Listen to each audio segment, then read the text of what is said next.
Paso de inmediato a hacer algunas observaciones acá en la mesa y luego abro atentos con el micrófono por allí para darle la oportunidad al público si tienen alguna pregunta. Al profesor Envid, eh, sobre, muy interesante por supuesto, el tema del aprovechamiento de los recursos hídricos y de la figura obviamente de la concesión. Yo tenía aquí un par de observaciones. Una, más allá obviamente del proceso de cambio constitucional que tendría que darse, ¿usted vislumbra la posibilidad, así sea remota, pero al menos la posibilidad de que los recursos hídricos fuesen, por ejemplo, de propiedad privada? ¿Eso es una posibilidad o según su experiencia o visto la realidad comparada, digamos, eso es algo que normativamente debe permanecer como está digamos, el dominio público sobre los recursos hídricos? La pregunta me parece que tiene una respuesta muy sencilla. Es imposible. La tendencia mundial es a la publificación de los recursos hídricos. Estamos ante un recurso natural. Estamos ante un recurso, en la mayor parte de los casos, escaso. En España los recursos hídricos superficiales son dominio público desde 1866, al menos, yo creo que mucho antes también. Y la tendencia en Latinoamérica es la publificación de los recursos y en cualquier país del mundo. No me imagino una situación en donde se pudiera dar esa situación. Creo que es imposible. ¿El Estado de las autonomías ha favorecido el aprovechamiento de los recursos hídricos o ha entorpecido de alguna forma el aprovechamiento y la sostenibilidad de los recursos hídricos?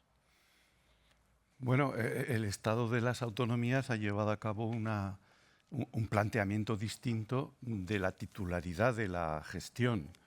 Entonces, desde ese punto de vista, simplemente lo que antes era competencia siempre y exclusiva del Estado a través de sus organismos de cuenca, ahora en algunos casos, muy poquitos, son las comunidades autónomas que tienen cuencas propias, Cataluña respecto a un pequeño lugar, Andalucía respecto al suyo, Galicia respecto al suyo, y los archipiélagos, por supuesto, Baleares y Canarias, quienes gestionan los recursos hídricos. Yo creo que tenemos una situación en la actualidad en donde se ha avanzado notabilísimamente, como en Europa, porque en este ámbito el derecho español está conectado con el derecho europeo y donde la protección de los recursos hídricos es, digamos así, muy sustancial y conjuga muy adecuadamente con sus problemas con la utilización. Yo creo que en este momento el gran reto es avanzar en la posibilidad de que esta generación transmita a la generación siguiente unos recursos hídricos suficientes, mejorados en calidad. Ese es el tema de España, ese es el tema de Francia, ese es el tema de Alemania, de Italia, y el derecho europeo que nosotros recibimos consiguientemente y llevamos a nuestras normas de una forma lo más adecuada posible, aunque de cuando en cuando hay alguna condena por no hacerlo suficientemente bien. Ese es un empeño europeo común y bueno, que hay que apostar decididamente porque así sea y así se consiga, para lo cual, y enlazando con algo que dije anteriormente, los organismos de cuenca tienen que ser muy mejorados. Son de las peores administraciones del país en cuanto a dotación de medios personales y materiales y necesitan una mejora muy sustancial. Muchas veces se ha prometido esa mejora, pero no acaba de llegar a los organismos de cuenca. Muchas gracias, profesor. Al profesor Lavilla, sobre su exposición, también breves comentarios para dar el derecho de palabra al público. En ese pase de la noción tradicional de servicio público a la noción de servicio de interés general y a lo que ha explicado ya en concreto, ¿no?, de la obligación de servicio público, ahí usted ve un nuevo balance entre Estado y sociedad civil, o sea, vamos a ver, una nueva asignación de responsabilidad entre el Estado y la sociedad, entre el Estado y los particulares, o ve simplemente una técnica que ahora funciona mejor a la hora de ordenar la regulación económica? Esa es una primera pregunta. Yo la verdad que las dos cosas probablemente, ¿no? Yo sí creo que la despublicatio de un sector significa que normalmente se incorpora al mismo la libre iniciativa económica privada y eso es dar protagonismo a la sociedad civil y de alguna manera pensar que es mejor, sin perjuicio de todas las limitaciones subsiguientes, que los particulares puedan decidir emprender en el sector de intervención de que se trate, que no que sea el Estado quien decida el otorgamiento de títulos concesionales, decida el número de los mismos, fije con una enorme incisividad e intensidad las condiciones de prestación al amparo de concesiones, etc. Y luego, aparte, desde el punto de vista técnico, yo creo que eso es un tema puramente regulatorio, económico, pero probablemente responda también a ese tipo de consideraciones este tránsito, ¿no? Las dos cosas. Supongo que sí. Y otra pregunta que le tengo, también así muy breve, muy técnica, muy al punto. La banca, finanzas, ¿tienen igualmente obligaciones de servicio público? ¿Les quedarán algunas, supongo? No sé, supongo que es algo muy detallado, pero me ha llamado la atención con el tema, vamos a ver, de la gestión de crisis financiera sobre todo, se ve un replanteamiento del asunto, es decir, la crisis que reventó en los años 2007-2008, hoy yo veo que tiene un tratamiento distinto. Yo he leído recientemente un informe del Banco de España sobre los códigos de buenas prácticas, ¿no? En materia hipotecaria, por ejemplo, para quienes no están familiarizados, aquí hay un asunto con la variación del Euribor y por ende la variación de lo que la gente tiene que pagar mes a mes por su hipoteca y posibles pues, situaciones de crisis. Nosotros hablamos sobre el liberalismo y derecho público y muchas veces ahí es donde están digamos, las tensiones en algunos casos y en otros casos la posibilidad de adminicular esfuerzos para que, por ejemplo, en el caso de una crisis económica, que es algo que en principio nadie quiere, digamos, reciba el menor impacto por parte de la población.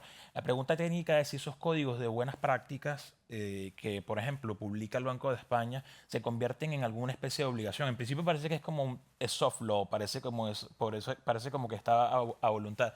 Pero se ve un comportamiento del sector financiero como en acatamiento de eso y es mi impresión. No sé qué opine.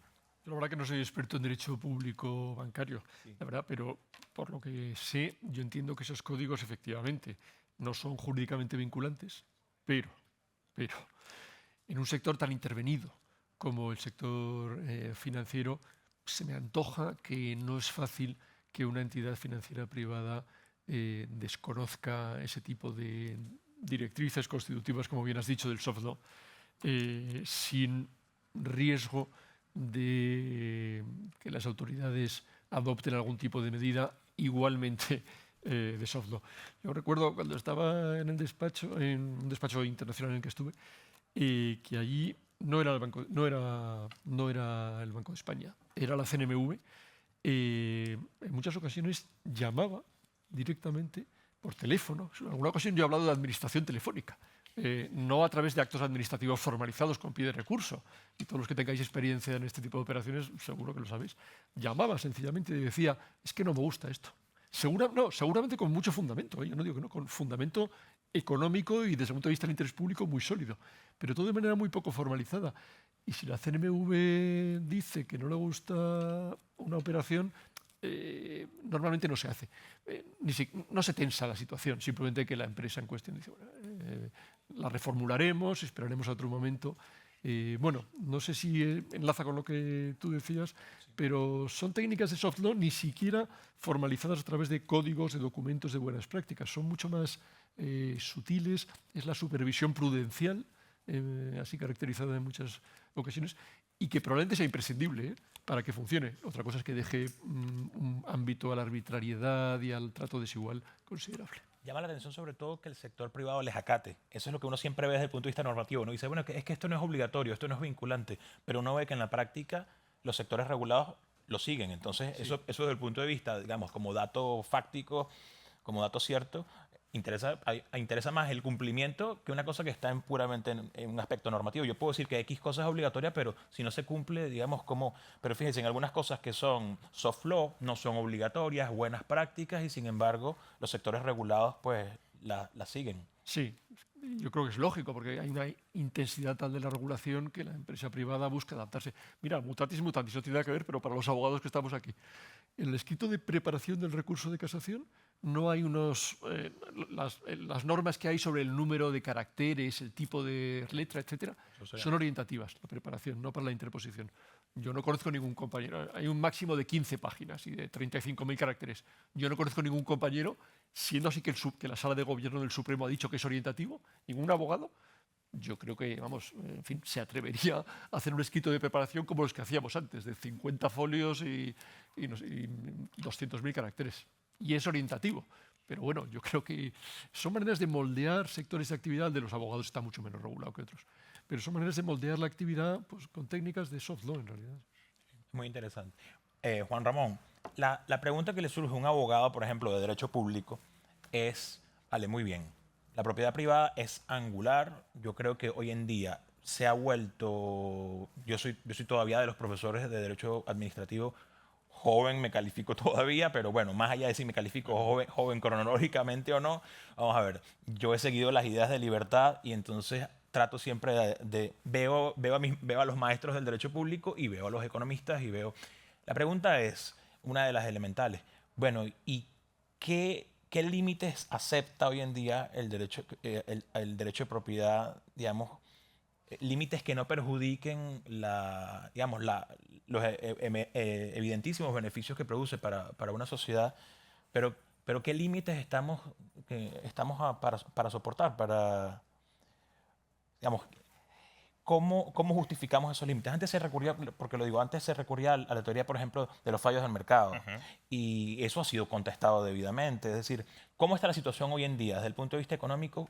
¿Cómo se justifican esos límites? ¿O son solamente desde el punto de vista económico, son pura arbitrariedad? No. O sea, la teoría de los fallos de mercado, es verdad que algunos de esos fallos de mercado o algunas de las críticas que se efectuaban inicialmente han sido contestadas y han sido refinadas, pero no creo que sea una teoría que haya sido plenamente refutada, o al menos no en el ámbito académico-político, que es al final quien decide o establece los límites al derecho de propiedad. Es decir, que desde un punto de vista económico se justificarán con mayor o menor criterio, pero se justificarán esas limitaciones apelando pues, al interés público y interés público, ¿por qué? Pues por esos fallos de mercado que entorpecen la coordinación y que, por tanto, supuestamente dificultarían la resolución del problema de información y de los incentivos. Bueno, antes he mencionado de pasada la expropiación, pues una forma en la que uno puede pretender solventar la tragedia de los anticomunes. No voy a debatir si es la mejor o no, o si es conveniente o no, pero una de las formas en las que puede intentar solventarlo es con la expropiación. Si aquí hay un proyecto empresarial, un proyecto económico que se tiene que guardar en un cajón porque usted, entre muchas otras personas, pero usted en concreto, no quiere vender, le forzamos a vender, ¿no? Porque si no, no puedo desplegar esa experimentación con el conjunto de los recursos. Claro, eso tiene la contrapartida de que a lo mejor esa persona, al expropiarle, no está experimentando como ella consideraría que tiene que experimentar en su ámbito de propiedad. Y por tanto estás anulando un tipo de experimentación para imponer otro. ¿Y cómo sabes que el que impones es mejor que el que anulas? Por tanto, claro, la teoría de los fallos de mercado, más allá de si es acertada o no, habría sin duda que complementarla con la teoría de los fallos del Estado, que eso es lo que no se suele hacer. Parece que el mercado tiene fallos, que lo tiene, pero que la intervención pública nunca los tiene y en ocasiones pueden ser mucho más graves que los fallos del mercado. Bueno, en primer lugar, gracias a todos los ponentes, yo he aprendido muchísimo y ahora has visto que, me refiero a BID, que me quedo hasta el final, como debe ser. A los tres os voy a hacer cuestiones. Primero, Juanjo, el acto telefónico es que no lo experimentamos solo con los órganos reguladores. Yo más que la CNMV, sabes que voy a la CNMC y me ocurre. Y me ocurre que me dicen, haga usted esta legalidad que no la vamos a mirar. Esto me ha pasado. ¿Qué ha pasado? Con un cártel incluso. Por ejemplo, el día del cine, en el cual ponemos de acuerdo el precio de todas las entradas y no está regulado, pues yo me he ido allí como abogado de los exhibidores de cine y he dicho, ¿qué vais a hacer? queremos vender a los viejitos un miércoles al año a 2 euros en todos los cines. Esto es un cártel. Dice, hazlo y no miremos. Porque hemos quitado las autorizaciones. En la ley del 89, ahora me refiero un poco a Envid, que le gusta el tema autorizatorio, existían las autorizaciones singulares. Y yo he llevado autorizaciones singulares, tanto como magistrado vocal del Tribunal de la Competencia como abogado después. Y ahora resulta que se quitan, pero te dicen, miramos a otro lado. Hazlo y no miramos. Esta es la situación. El acto telefónico, que me pasa también con Bruselas, nos pasa a todos con Bruselas, en la guía de la LOA puedes venir aquí a hablar, no levantamos acta. Eso es la vuelta a la arbitrariedad. Lo que estamos haciendo es la vuelta a la arbitrariedad. Es decir, gracias a esta desregulación tan moderna y tan comunicativa, hemos vuelto del siglo XXI al siglo XVII. Yo creo que el memorial que preparó para Felipe IV, el conde duque, estaba mucho más avanzado que los actos telefónicos que estamos viendo. Y lo digo en serio, porque cuando lo tienes que decir a tu cliente, no podemos hacerlo porque no le gusta a este fulano, pero si le gusta a otro, pues tú me contarás si no estamos en la pura arbitrariedad y no lo criticamos. Mira que he aprendido de tu lección, pero me hubiera gustado muchísimo decir que luego que eso es criticable, ya que has pronunciado la palabra arbitrariedad. Segundo, Antonio, oye, hoy es para mí un día nuevo en derecho administrativo, porque yo había visto, cuando has explicado el artículo 19, yo conocía los conceptos jurídicos determinados. Por ejemplo, la propiedad de esta chaqueta es mía. Los conceptos jurídicos indeterminados, que también explicó Fernando Saiz Moreno, por ejemplo, el orden público. Cuando empieza a haber una alteración o no, hay un núcleo central y luego hay un núcleo a su alrededor que no se sabe si la policía debería actuar o no. Es un ejemplo típico. Pero lo que has descrito es el acto indeterminable. Es decir, hemos recuperado el acto arbitrario. Con el artículo 19 puedes dar o no una concesión según el dolor de estómago de tu mujer ese día. O sea, es increíble esa descripción. Y hay que a decir que estamos en este derecho posmoderno, y es el segundo ponente al que me refiero, volviendo a la arbitrariedad como sistema. Y no hablemos de la arbitrariedad judicial, que ya conté algo, aunque tú, Rayo, no estabas en la ponencia, no estabas todavía en la sala. Pero eso que te dirían, esto vale 19.000 euros y ahora tengo 200.000 porque quiero, pues es un ejemplo clásico. También decirte, Antonio, yo he seguido tus publicaciones sobre aguas, como casi todos, ¿no? Hombre, en el tema de las concesiones, afirmar tajantemente, tienen que ser discrecionales. Bueno, ¿en qué sentido? Es verdad que has dicho luego que hay que hacer el control de la discrecionalidad. La idea básica de la certeza del derecho al final es la seguridad jurídica. Eso es clave. Lo ha dicho hasta Germán, que ha negado el principio de buena administración que yo he defendido previamente. Porque si tenemos buena administración en 41 de la Carta de Derechos Fundamentales, es porque hoy es un derecho fundamental. Es porque es un derecho, hemos tenido que decir que es un derecho fundamental, porque no lo cumple nadie en nuestra legislación. No llega con la ley del 58 del procedimiento administrativo, ni con la de Gumersindo de Azcárate. O sea, es que no hay buena administración.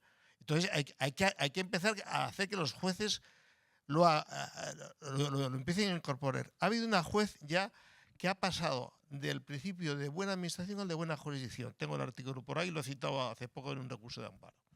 Es decir, la idea de la discrecionalidad, y aquí, pues, Ramón, habría que invocarle continuamente, hombre, lo controlemos un poco para que no sea tan indeterminable. Y por último, cuando has hablado, efectivamente, que los 18 meses en una concesión se conviertan en varios años, es un ejemplo de lo que el Defensor del Pueblo Europeo ha calificado, y esto no lo conocéis, de mala administración. Existe la mala administración también como concepto ya afirmado en informes del Defensor del Pueblo Europeo. Esto no puede ser. No puede ser. O sea, así no podemos. Bueno, de esta manera no podemos jugar. Hay que ir hacia un derecho de lo más arreglado posible, con todo el control, que incluso puede decir, mire, es que no permito ni siquiera la explotación de las aguas subterráneas. Yo soy partidario de que existan no mercados. Yo he defendido, perdona la autocita, la vanidad, en una resolución del Tribunal de Defensa de la Competencia, cuando yo era magistrado, que no existe el mercado de armas. Esto ya me estoy difiriendo a Rayo. O sea, hay mercados que puedo prohibir. Porque Rayo, y ahora con esto ya es la tercera petite provocación que quiero hacer.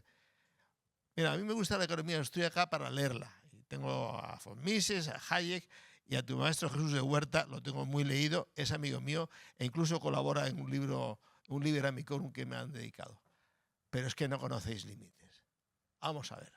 Yo tengo ahora un pequeño bosque y decido que en el ejercicio del artículo 348 del Código Civil, la propiedad de los bienes da derecho a gozar y disponer de ellos sin más limitaciones. Menos mal que dice, las leyes pueden limitarlo. ¿Qué pasa si quiero quemarlo? ¿Qué me respondes a eso? Y dice, bueno, es que como es mío, jus abutendi, yo quemo el bosque. Yo quemo el bosque. Bueno, o sea, ¿qué información y qué nada? O el ejemplo que has puesto, porque no va a tener derecho de veto un pequeño propietario a que no llegue Mercadona del Corte Inglés a hacerle alrededor el plan porque dicen que tienen más información. Oiga, la información la tengo yo aquí de vivir en verde y pajaritos. ¿Quién es usted para quitármelo? Y tú dices, el Estado. Luego, querido Rayo, cuando se ponen las cosas duras, pues resulta que con la justificación falsificada de mayor información, que lo que quiero es simplemente hacer más negocio, te quito tu propiedad en la mitad del Monte del Pardo que a mí me habían dejado y me meto Mercadona, el Corte Inglés, y iba a decir que hasta casi Galerías Preciados, que ha desaparecido hace mucho tiempo. ¿Y por qué va a tener más información Mercadona que el que vive entre pajaritos? ¿Quién te ha dicho eso? ¿Y por qué no va a ser mejor el medio ambiente que el tener que estar vendiendo condones a precio de saldo en paquetes juntos? ¿Por qué? No hay respuesta para eso. Estás acudiendo al Estado. Estás acudiendo al Estado como solucionador del tema. Y entonces nos entramos aquí en estos fenómenos de planificación urbanística y de corrupción, querido. Y de corrupción. Porque lo que estás diciendo en la exageración, a mí la economía austríaca y Hayek me gusta, y von Mises me gusta, pero con límites. El jus abutendi no existe. Y esa famosa superinformación es simplemente una manera de definir la expropiación porque hay un supuesto bien público, que no va a ser una carretera en una escuela, va a ser a lo mejor para un negocio, que ya sabemos lo que es la autoadministración en la Junta de Compensación. Y eso, desde luego, estos dos señores de ahí se lo saben muy bien.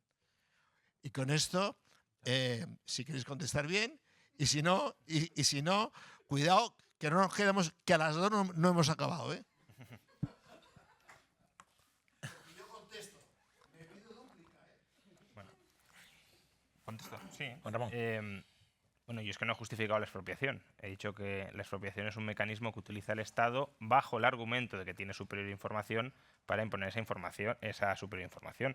Pero ya he dicho que ahí justamente hay un conflicto entre la información del proyecto que se quiere imponer y la información del proyecto que se está anulando porque se está imponiendo. Y efectivamente tú puedes tener una información, yo puedo tener otra, y justamente si tú eres propietario, tú tienes un derecho pleno de uso sobre tu propiedad, y si yo te lo quito, te estoy anulando tu capacidad para experimentar sobre él. De ahí que las relaciones idealmente deban ser contractuales, porque si yo creo que tengo mejor información que tú sobre cómo utilizar ese recurso, lo que tengo que hacer es ofrecerte un precio que te compense suficientemente, y si te compensa suficientemente, pues significará que yo puedo darle un mayor uso que el que le estás dando tú, porque te compensa que yo te pague una parte del valor que yo soy capaz de crear dando un uso alternativo a ese recurso. Por supuesto que se puede prohibir mercados. La cuestión es ¿qué ganamos prohibiéndolos? A lo mejor se gana algo, pero a lo mejor no.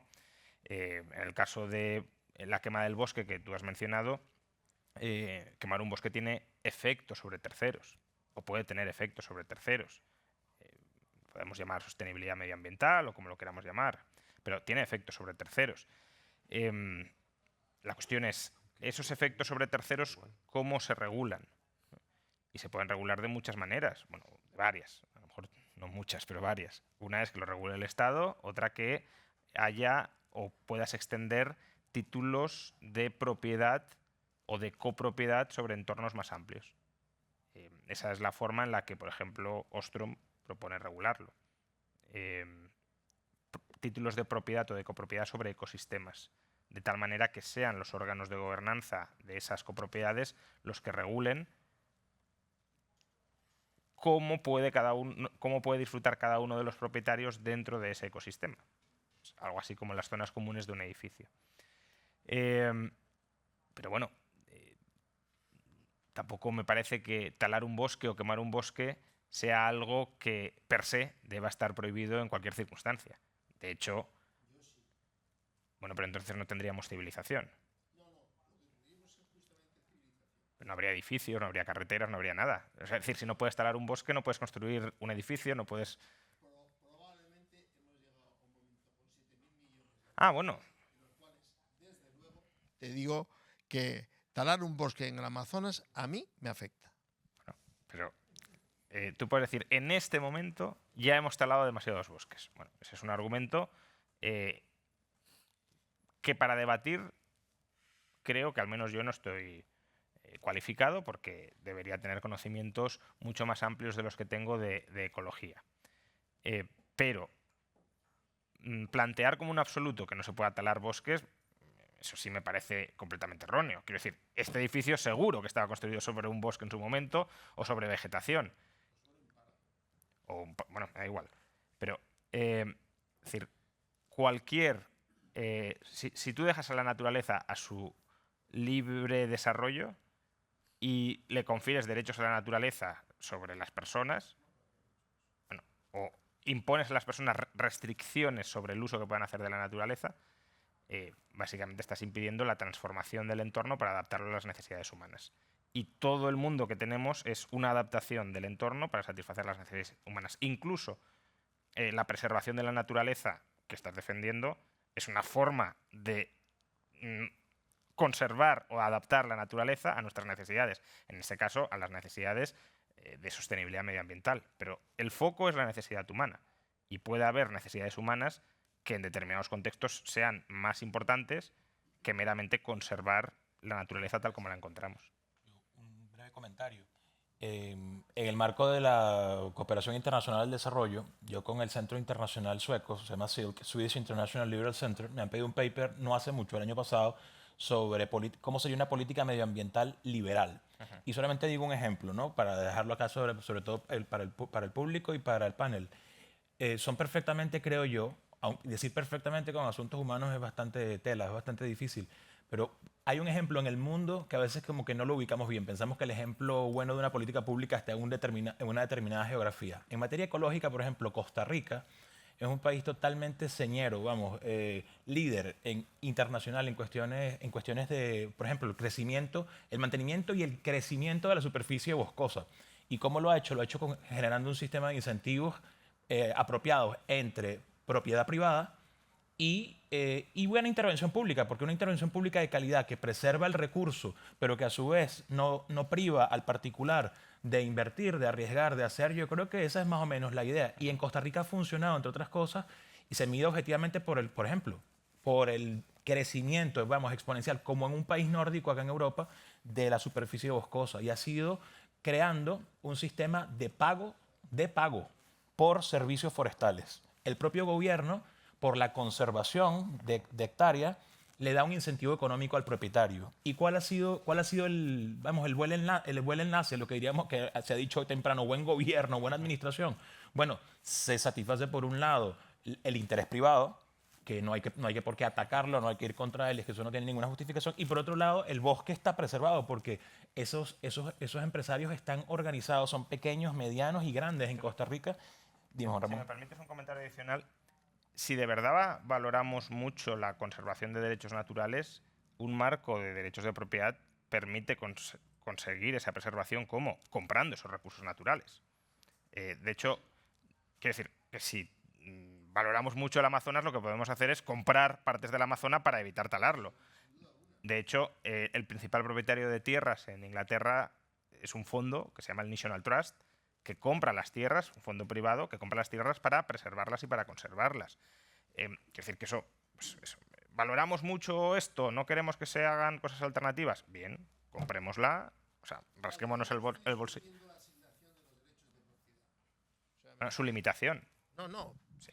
Sí, yo estoy afirmando que la asignación de derechos de propiedad, que en el fondo Kioto fue en parte eso, Ujú. consecuencia de los descubrimientos de un profesor de Tulane, etcétera, etcétera, es correcto. Pero resulta que a lo mejor ese fondo, aquí en derecho continental, no en Inglaterra, pero el Heritage es un fondo público. En el fondo, aunque lo creó, por cierto, esta señora que hacía cuentos sobre conejitos, que no me acuerdo ahora cómo se llama, que murió. No, hay una señora inglesa, a lo mejor tú la conoces, que hizo el Rabbit. Sí, Potter.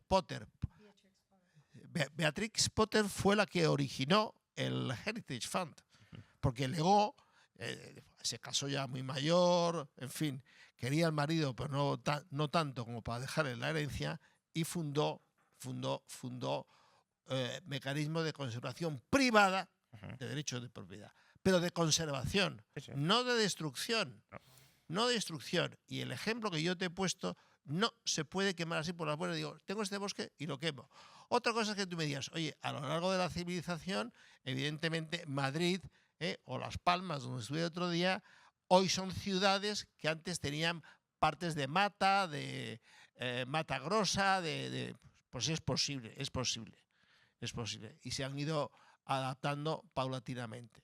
En España, y creo que en muchos países, el que quema un bosque va a la cárcel, sin más, bendito derecho penal.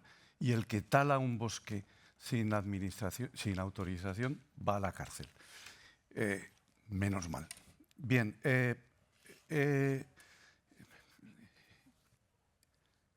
las cuestiones que has planteado son muy profundas. Y vamos, tú has dicho que seguirías después de las 2. Yo creo que no podría volver a Zaragoza si nos metiéramos en esa tarea. La discrecionalidad, Dios mío. Bueno, la ley española, cuando habla de la discrecionalidad en relación al otorgamiento de las concesiones, dice, primero, serán otorgadas con discrecionalidad conforme a los planes hidrológicos. Esa es la clave.